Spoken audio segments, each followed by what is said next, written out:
Now I am going to dictate a shortened dictation passage based on Indira Gandhi case and electoral integrity at the rate of 100 words per minute. Let's start. In the year 1975, the Supreme Court of India was called upon to adjudicate a case that would shake the foundations of Indian democracy. Stop. The case titled Indira Nehru Gandhi versus Raj Narayan arose from a challenge to the election of the then Prime Minister Indira Gandhi to the Lok Sabha from the Raebareli constituency. The petitioner Raj Narayan, a socialist leader, and her political opponent alleged that Indira Gandhi had engaged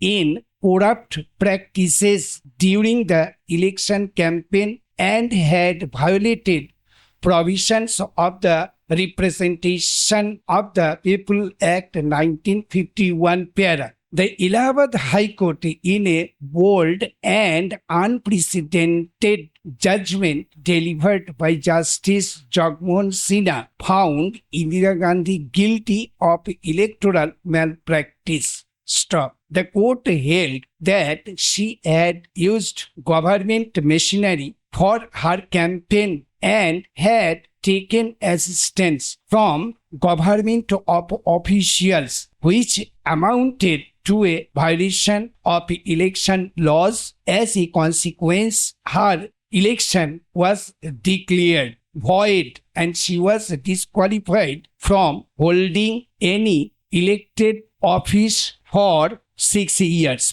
This judgment sent shockwaves through the political establishment.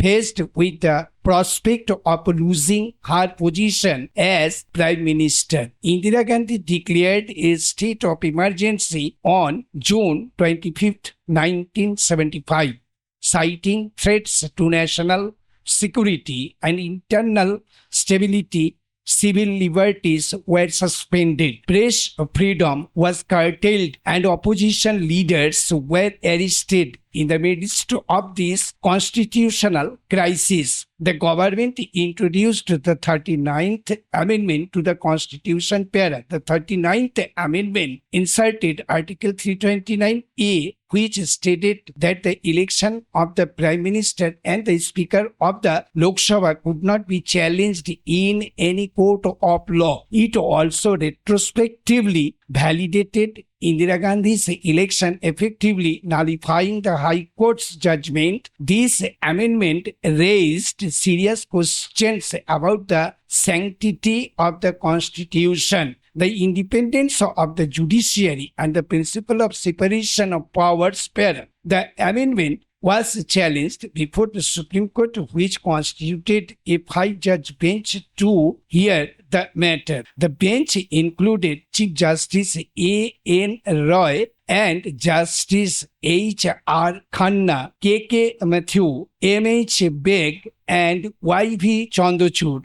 The central issue before the court was whether Parliament could amend the Constitution in a manner that placed certain elections beyond judicial scrutiny and whether such an amendment violated the basic structure of the Constitution. The court delivered a split verdict while the majority upheld the 39th Amendment to the extent that it validated Indira Gandhi's election. It struck down the provision that barred judicial review of elections. The judges held that free and fair elections are an essential feature of democracy and from part of the basic structure of the Constitution. Any attempt to exclude elections from judicial scrutiny would undermine the rule of law and the democratic process.